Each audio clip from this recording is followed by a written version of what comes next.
비오는 주일에 여러분 하나님의 전을 찾아오셨습니다. 하나님께서 생명의 말씀으로 우리의 메마른 마음에 은혜를 베풀어 주시고 회복해 하시는 그런 귀한 주일이 되시기를 주님의 이름으로 축복합니다. 오늘 본문에서 예수님 당신 자신과 하나님과의 관계를 말씀하고 계십니다. 우선 19절 말씀을 보면 예수님께서는 하나님께서 하시는 일을 보았고 또 같은 일을 행하시는 분이라고 말씀을 해 주셨습니다. 19절 말씀에 이렇게 말씀하시죠. 그러므로 예수께서 그들에게 이르시되 내가 진실로 진실로 너희에게 이르노니 아들이 아버지께서 하시는 일을 보지 않고는 아무것도 스스로 할 수 없나니 아버지께서 행하시는 그것을 아들도 그와 같이 행하느니라. 아들이 하는 모든 일이 아버지의 행동과 그 뜻과 의지를 그대로 나타낸다는 말씀입니다. 또 21절 말씀을 보면 하나님께서 죽은 자들을 살려내시는 것과 같이 아들이신 예수님도 원하는 이들을 살리시는 분이라고 말씀해 주십니다. 아버지께서 죽은 자들을 일으켜 살리심같이 아들도 자기가 원하는 자들을 살리느니라. 아버지 하나님의 능력이 하나도 감소되거나 줄어들지 않고 아들 예수님에게 그대로 나타났다는 말씀인 것이죠. 그 이유는 하나님의 생명이 아들이신 예수님에게도 그대로 들어있기 때문이라고 하셨습니다. 26절 말씀을 같이 한번 읽어보겠습니다. 아버지께서 자기 속에 생명이 있음같이 아들에게도 생명을 주어 그 속에 있게 하셨고. 아멘. 만유를 창조하시고 또 인간에게 생기를 불어넣으셨던 그 생명의 능력이 아들이신 예수님에게도 그대로 있다고 말씀하고 계십니다. 또 22절에서 하나님은 아들이신 예수님에게 심판하는 권한도 주셨다고 말씀하십니다. 아버지께서 아무도 심판하지 아니하시고 심판을 다 아들에게 맡기셨으니 하나님이 행하시는 그 고요한 심판의 자리를 아들 예수님에게 맡기시고 위임하셨다는 말씀입니다. 또 27절 말씀으로 가보면 또 인자됨으로 말미암아 심판하는 권한을 주셨느니라고 말씀합니다. 심판하는 권한이 주어지게 된 분은 인자가 되신 분, 곧 사람의 아들로도 태어나신 예수님이심을 말씀하고 계신 것이죠. 이렇게 하나님은 그 아들 예수 그리스도께 모든 것들을 위탁하고 맡겨주셨습니다. 예수님은 그 이유가 있다고 말씀하셨는데 그것은 하나님 아버지를 공경하는 것과 같이 아들이신 예수 그리스도를 공경하게 하기 위함이라고 말씀해 주십니다. 23절 말씀을 같이 한번 읽어보겠습니다. 이는 모든 사람으로 아버지를 공경하는 것 같이 아들을 공경하게 하려 하심이라. 아들을 공경하지 아니하는 자는 그를 보내신 아버지도 공경하지 아니하느니라. 아멘. 하나님께 돌려지는 찬송과 영광, 그것이 그 아들 예수 그리스도에게도 동일하게 돌려지기에 합당하다는 말씀인 것이죠. 유대인들은 이 말의 의미를 분명하게 알아들었을 것이라고 생각합니다. 왜냐하면 유대에 있어서 히브리 전통에서 아버지와 아들의 관계가 각별하기 때문입니다. 특히 장자로 전해 내려오는 그 가족의 전통과 장자에게 주어지는 아버지가 가졌던 모든 권한과 권세, 명예가 아들에게 그대로 물려지게 되는 일들을 통해서 그들은 하나님의 아들로서 오신 예수 그리스도께서 어떠한 분이신가에 대한 이 말씀을 분명히 알아들었다고 생각이 됩니다. 하나님과 예수님은 한 분이시고 그분의 신성을 예수님께서는 그대로 가지고 이 땅에 내려오셔서 하나님을 그들에게 보여주신 분이라는 그런 말씀이었던 것이죠. 요한복음 10장으로 가보면 주님께서는 아버지와 아들의 관계로 이것을 설명하지 아니하시고 아예 직설적으로 이런 표현으로 말씀해 주셨습니다. 나와 아버지는 하나이니라. 여러분, 오늘 우리가 드리고 있는 이 예배는 창조주 하나님과 구원자 예수 그리스도 그리고 우리를 거룩하게 하시는 성령님께 올려드려지는 예배입니다. 삼위일체 하나님께 올려드리는 예배라는 말이죠. 여러분, 우리가 매주 고백하는 사도신경이 바로 그러한 신앙 고백입니다. 그 가운데 세 부분을 인용해 보면 우리는 이러한 믿음을 고백해 왔습니다. 나는 전능하신 아버지 하나님, 천지의 창조주를 믿습니다. 나는 그의 유일하신 아들, 우리 주 예수 그리스도를 믿습니다. 나는 성령을 믿으며. 삼위일체, 세 분의 위격이신 하나님께서 일체, 하나이시라는 이 교리를 우리가 알아들을 수 있을 만한 말로 설명할 수 있으면 참 좋겠지만, 이것은 어디까지나 신비이기 때문에 사람의 말로 완벽하게 설명하기란 불가능합니다. 많은 사람들이 이것을 설명해 보려고 여러 가지 시도들을 했습니다. 예를 들면 이렇게 설명하는 분들이 계시죠.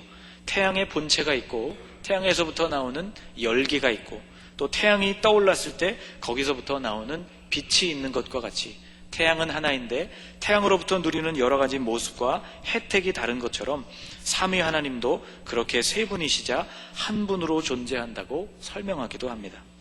혹은 회사에서는 부장, 집에서는 아빠, 교회에서는 집사, 이렇게 모두 다른 모습으로 우리가 살아가고 그렇게 다른 모습으로 우리가 불리워지지만 결국은 그 사람이 한 사람인 것과 같이 하나님은 창조주이시고 예수님은 구원자이시고 성령님은 우리를 거룩해 하시는 그 역할에 따라서 삼위일체를 이해하기도 합니다. 혹은 빛을 구성하고 있는 빛의 삼원색, 빨강, 초록, 파랑이 각각 다양한 색깔들을 만들어내고 또 그것이 다 합쳐지게 될 때 환한 빛, 흰 빛깔이 되는 것과 같이 성부, 성자, 성령 하나님은 다른 분이시지만 그렇게 하나로 존재하시는 분이라고 그렇게 설명하기도 합니다. 그러나 이러한 여러 가지 설명들과 비유 역시 삼위일체 하나님을 이해하려는 시도일 뿐, 분명하게 구분되는 성자, 성부, 성령님께서 또 어떻게 한 분이 되시는지를 현재 우리가 완벽하게 이해하고 납득이 될 만큼 설명해 주기는 어려운 일입니다.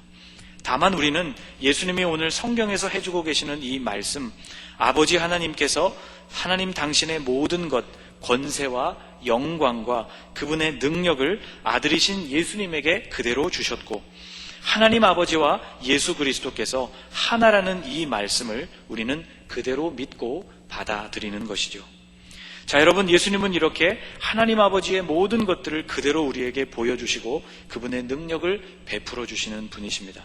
그분 예수님께서 오늘 하나님 아버지와 당신의 관계를 설명하신 이후에 우리에게 오늘 본문에서 들려주시는 핵심적인 말씀, 하나님의 뜻이자 주님의 원함이자 예수 그리스도께서 원하시는 그 간절한 소원, 그 말씀의 핵심은 바로 예수께서 우리의 구원자가 되신다는 말씀입니다.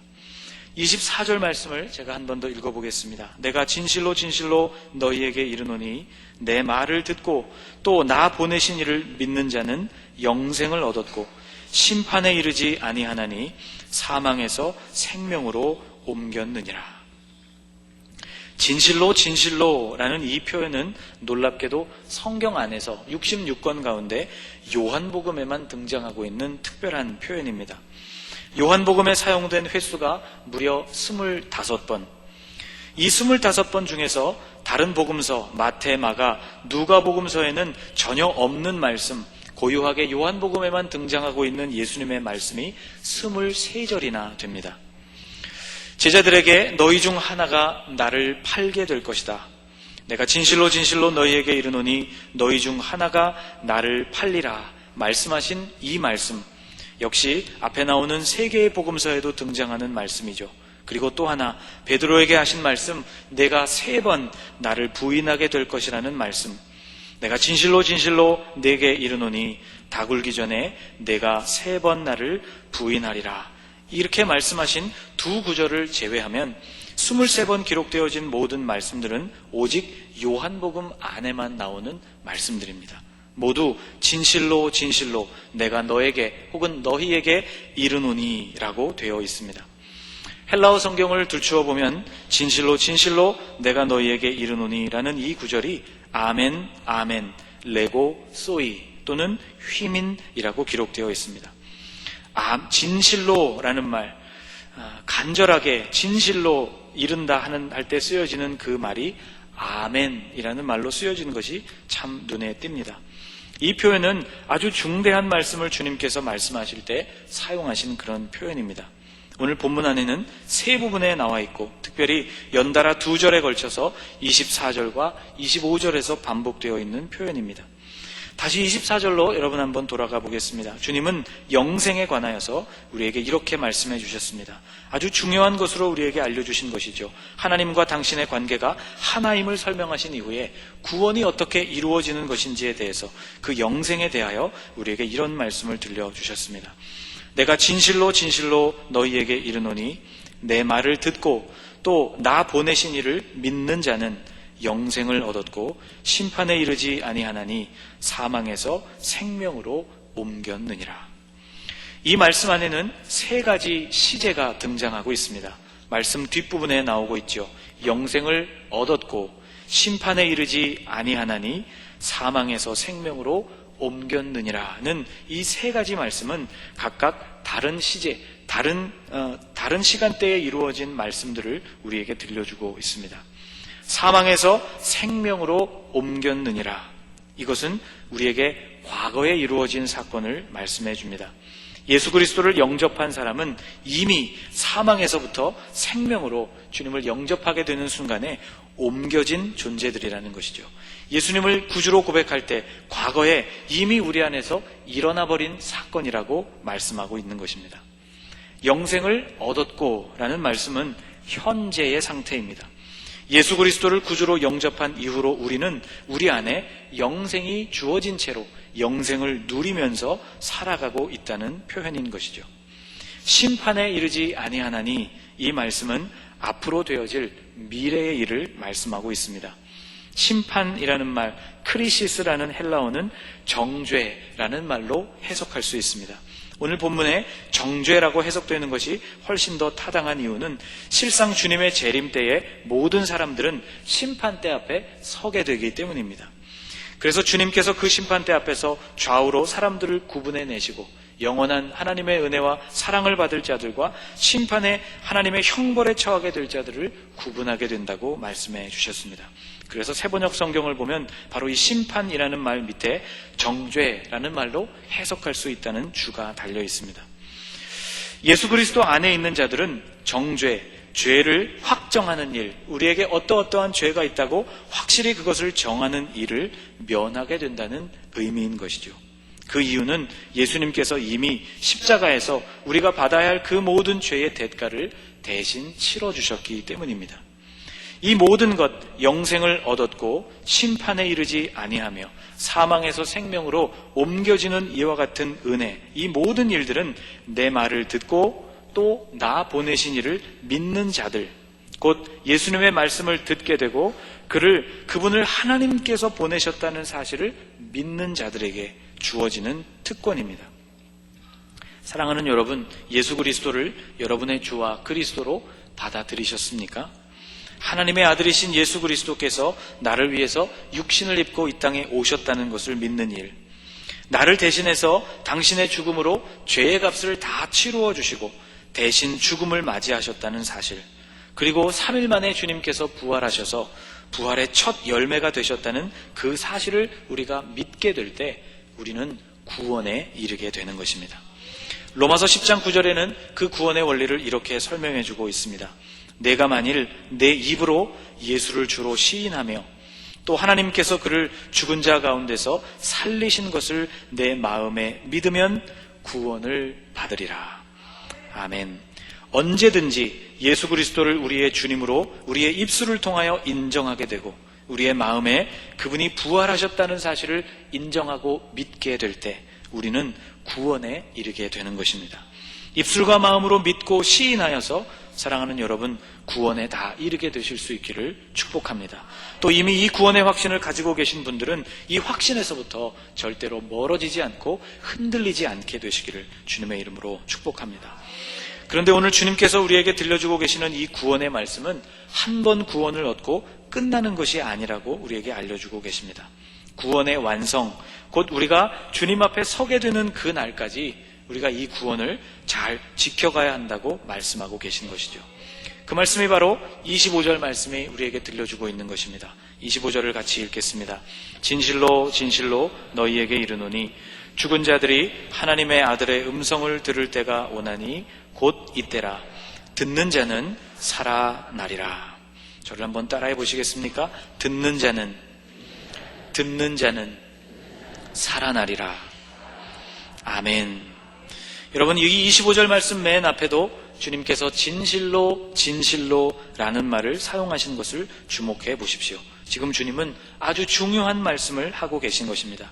죽은 자들이 그 아들 예수 그리스도의 음성을 듣게 되는 때가 올 터인데, 그것을 듣게 되는 자들은 살아나게 될 것이라는 말씀입니다. 바로 부활에 관해서 우리에게 증거해 주고 계신 말씀이죠. 죽은 자들이 예수님의 음성을 듣는 때, 그때는 바로 일반적으로 주님의 재림의 때를 가리킵니다. 28절과 29절 말씀에도 예수님께서 이런 말씀을 해주셨죠. 이를 놀랍게 여기지 말라. 무덤 속에 있는 자가 다 그의 음성을 들을 때가 오나니, 선한 일을 행한 자는 생명의 부활로, 악한 일을 행한 자는 심판의 부활로 나오리라. 28절에 말씀하고 있는 무덤이라는 공간은 죽은 자들이 거하는 공간을 말합니다. 그러므로 이 말씀은 이미 죽은 자들, 이미 사망 가운데 들어가서 잠자고 있는 그 사람들, 그들이 예수님의 음성을 듣게 될 때 다시 부활하게 될 것에 대해서 말씀하고 계신 것입니다. 그런데 주님은 25절 이 말씀에서 당신의 음성을 들을 바로 그때가 곧 이때라는 말씀을 들려주고 계십니다. 진실로 진실로 너희에게 이르노니 죽은 자들이 하나님의 아들의 음성을 들을 때가 오나니 곧 이때라. 듣는 자는 살아나리라. 여러분, 이 말씀을 가만히 살펴보면 이 말씀을 지금 하고 계시는 주님은 확실히 재림하셔서 다시 오셔서 제자들에게 말씀하고 계신 것이 아닙니다. 하늘로 올리워지신 승천의 사건이 아직 일어나지 않은 때에 말씀해 주신 것이죠. 더더욱 십자가를 지시고 돌아가신 때도 아직 아니었습니다. 그런데 왜 주님은 이때에 듣는 자가 살아나겠다고 말씀을 하셨을까요? 여러분, 이 말씀은 육체적인 죽음과는 상관없이 영적으로 죽어있는 자들에게 하시는 말씀으로, 그래서 우리는 이해할 수 있습니다. 주님의 이 말씀은 장차 죽은 자들 위에 임하셔서 그들 위에 말씀을 선포하시고 마지막 날에 그들을 다시 살아나게 하실 것이기도 하지만, 현재 지금 영적으로 죽어있는 그러한 사람들 위에 들려지게 되어서 그들을 다시 살아나게 하신다는 말씀이 되는 것입니다. 여러분, 하나님의 이 말씀, 죽은 자들에게 들려져서 그들의 영을 다시 살게 만드는 이 생명의 말씀이 여러분에게 매일매일 순간순간 여러분에게 들려지실 수 있기를 축복합니다.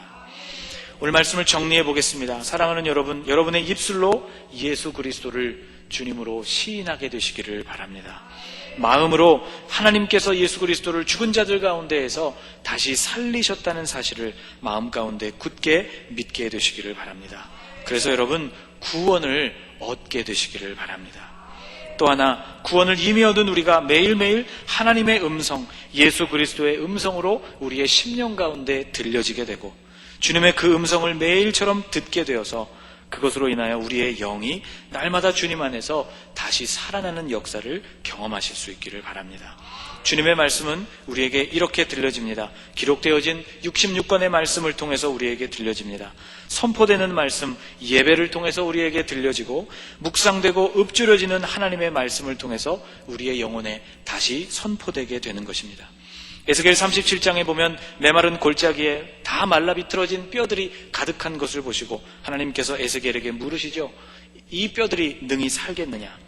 에스겔이 하나님께 대답합니다. 오 주님, 주님께서 아십니다. 하나님이 그에게 그 뼈들이 다시 살아나고 힘과 힘줄과 근육과 피부가 다시 덮여져서 일어나 서게 되는 지극히 큰 하나님의 군대로 일어서게 되는 그때에 에스겔을 통하여 하나님은 말씀을 대언하여 그들에게 외치라고 말씀하셨습니다. 주님의 생명의 말씀이 그들 위에 선포되게 될 때 마른 뼈와 같은 그들이 다시 일어서서 하나님의 군대로 일어서게 되었다는 것이죠. 여러분, 하나님의 말씀이 우리의 영혼에 선포되고 그것이 우리에게 들려지게 될 때 우리의 죽어있던 영혼들도 매일매일 살아나게 되는 것입니다. 여러분, 그것이 바로 다름 아닌 부흥, 다시 살게 되는 역사인 것입니다.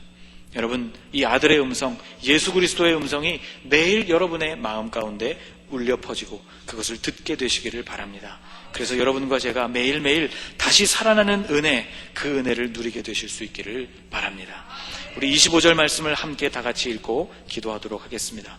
진실로 진실로 너희에게 이르노니 죽은 자들이 하나님의 아들의 음성을 들을 때가 오나니 곧 이때라. 듣는 자는 살아나리라. 아멘. 여러분, 오늘 합심해서 우리 한번 기도하실 때 이렇게 기도하십시다. 하나님, 오늘 주님의 생명의 말씀을 나에게 들려주시니 감사합니다. 죽음을 이기고 정복하신 예수 그리스도의 생명의 말씀이 매일매일 나의 삶에 들려지게 하여 주시고 나의 귓가에, 나의 심령에, 나의 마음속에 들려지게 하여 주셔서 듣는 자는 살아나게 될 것이고 그 음성을 듣고 살아나야 할 때가 바로 이때라고 말씀하신 주님의 말씀처럼 오늘 우리가 주님 안에서 날마다 새롭게 부흥, 다시 살게 되는 역사를 경험하게 도와주옵소서. 하나님, 주의 음성이 나에게 날마다 들려지게 하여 주옵소서. 생명의 말씀으로 나를 다시 살게 하여 주옵소서. 우리 그런 마음으로 합심해서 한 1분 동안만 같이 기도하겠습니다. 살아계신 하나님 아버지, 오늘 주님께서 우리에게 말씀을 통하여 도전하여 주시고 우리의 심령을 다시 일깨워 주시니 감사합니다. 하나님, 일주일 동안 우리가 하나님 특별 새벽 기도를 가지면서 하나님의 말씀을 또 묵상하고 듣고 읊조리면서 하나님이 이 귀한 일주일을 보내게 하여 주시니 감사합니다. 오늘 주일을 맞이하게 하셨고 우리에게 다시 주님의 말씀을 들려주셨습니다. 하나님, 우리 안에 이 주님의 말씀이 넉넉하고 풍성하게 우리의 심령 가운데, 우리의 귓전에 들려오게 하여 주시옵소서. 기록된 말씀을 매일매일 듣게 하시고 읽게 하시고 쓰게 하시고 묵상하게 하시고 읊조리게 하셔서 이 생명의 말씀이 우리의 영혼을 다시 살게 만드는 하나님의 역사가 우리 가운데 일어날 수 있도록 은혜를 베풀어 주시옵소서. 우리의 자녀들도 하나님이 말씀으로 살게 하여 주시옵소서. 우리의 가정마다 하나님의 말씀이 흘러가고 선포되게 되어서 하나님 그 가운데 다시 사는 역사들이 나타나게 하여 주시옵소서. 우리 교회 각 부서마다 생명의 말씀이 선포되고 들려지게 될 때 하나님, 곧 이때에 듣는 자는 살아나리라 말씀하신 하나님의 역사가 온전히 이루어질 수 있도록 은혜를 베풀어 주옵소서. 하나님, 예수께서 하나님의 아들이심을 우리가 굳게 믿습니다. 예수 그리스도께서 나를 위해서 육신을 입으셨다는 사실도 믿습니다. 나를 대신해 당신의 죽음으로 죄의 값을 치러주셨다는 것도 믿습니다. 3일 만에 부활하셔서 부활의 첫 열매가 되셨다는 사실을 믿습니다. 하나님, 믿는 우리에게 사망에서부터 생명으로 옮겨지게 된 것, 지금 영생을 소유하고 있는 것, 그리고 심판날에 정죄에 이르지 아니할 것을 약속해 주시니 감사합니다. 주님, 날마다 우리가 이 구원의 확신 속에서 굳건하게 세워져서 살아가게 하여 주시옵소서. 원하는 자들을 아버지의 능력과 같이 다시 살리신다 말씀하신 예수님, 그 살리시는 주님의 음성이 우리에게 매일 들려지기를 원합니다. 기록된 주님의 말씀, 선포된 주님의 말씀, 묵상되고 읊지러지는 주님의 말씀들을 통하여서 우리의 영이 매일 다시 살아나는 역사들을 경험하게 하여 주시옵소서. 우리의 자녀들에게도 말씀이 들려지게 하여 주시옵소서. 그들의 영혼이 주의 말씀으로 말미암아 다시 사는 역사가 나타나게 하여 주시고 우리의 가정마다도 주님의 말씀이 선포되고 들려지는 역사가 나타나서 온 식구들이 주 안에서 구원을 얻게 되는 놀라운 생명의 역사가 나타나게 하여 주시옵소서. 하나님, 우리 교회의 각 부서마다, 우리 교회 학교의 각 부서마다 주의 은혜의 역사, 생명의 역사, 주님의 말씀이 선포되는 역사를 허락하여 주셔서 우리 온 백성들, 하나님의 사람들의 심령이 부흥, 다시 살게 되는 역사들을 경험하게 하여 주시옵소서. 예수님의 이름으로 간절히 기도하옵나이다. 아멘.